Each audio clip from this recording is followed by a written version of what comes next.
Ако пресметките и анализите покажуваат дека трошоците на земјоделците за производство на одреден производ во делот на семење, ѓубрива, гориво и други инпути се зголемиле за 11,4%, а истовремено цената на чинење на земјоделскиот производ на пазарот е намалена за 0,4% само за една година, тогаш станува јасно во кој правец оде земјоделието во регионот и во државата.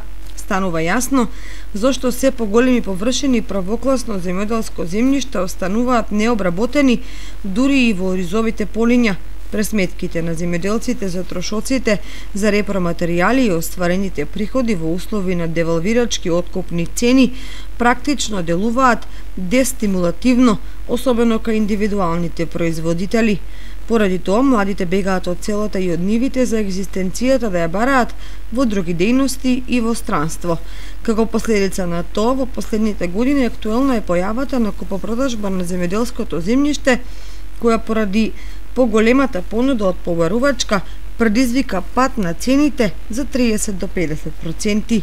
Имено ако некогаш правокласната оризна нива на добра локација се продаваше од 1200 до 1500 евра за декар, сега цената е падната под 1000 евра.